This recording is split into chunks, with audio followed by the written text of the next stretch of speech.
we'd like to hear from you is, it's what it is and it's great and it's a good bouncing off place. And even since we've been together, I've put a lot of things into my vortex that I know I'm the better for having the experience that caused me to put them there. And now my primary emphasis is upon finding any way in the world that I can to feel good in a moment and to milk it and sustain it. I'm identifying what that vibration feels like. I'm isolating it, meaning I'm focused on it long enough that it gets some real momentum going, and then I'm moving forward from that point. And then as the dream begins coming, your dream of the relationship in the making is what will be dominant. We promise you, there's no messy having to cope with what is.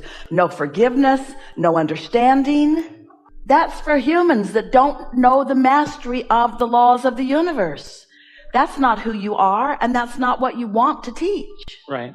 So what's been popping up for me is, because you brought in your teaching earlier about the connections to the past, to the extensions of your soul before, I think could be a lineage thing that might be like unraveling the onion of, as you're peeling the layers of your life to clear out so you can manifest everything. Hear that. A lot of people are talking about that onion, and a lot of people are wanting to unravel that. But think about it from this fresh new insight that you got today. So yeah, you lived all of that and you're living all of this. But in all of that, you created something that is calling you. And if your singular goal in life is to find things that bliss you out, so that you are isolating that feeling of that alignment, so that you're out ahead of it, so that all of that has been about, that has come to, is now calling you. Can you feel the difference in the blissful life that you will live? People are so busy overcoming their past that they just keep regurgitating it. It's why therapy never ends. You can't get to the bottom of anything. There is no bottom. There's no bottom. When you get focused on that stuff, you'll reach into other people's lives and think it's your own. So now, come back with us again. Start just as you did, and let's take it the powerful way. Okay.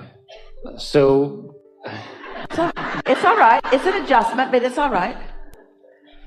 I have a sensing that we've been together before. I can feel the soulmate-ness quality of our relationship.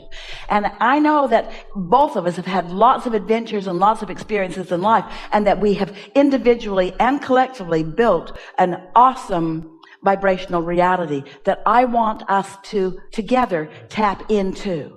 I want it to be a collective thing where I tap in and he taps in, and together we allow ourselves to manifest what we each have been asking for even before this life experience. Every now and again you get in that place where you can feel the eternalness of your relationship, and it really makes you want to make it work. It feels like this is the real deal and you really want this to work. But there are so many paths that so many humans have chosen. It's like you get together, and the first thing you do that is the first thing you do that we think is the first thing that you should never do. Tell me about yourself. And you all woo-woo psychic dancing around in the ethers people, you even want to go into past lives. And we want you to know that you've spent 73 years painting this painting, so to speak. It is ready. It has been revealing itself to you.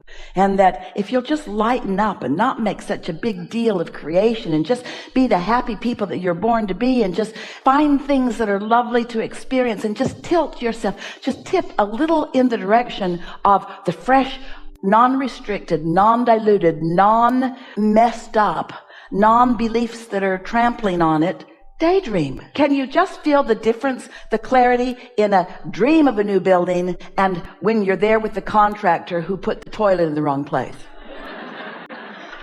Can you feel in dreaming your empire as compared to the hiring people who will not do what you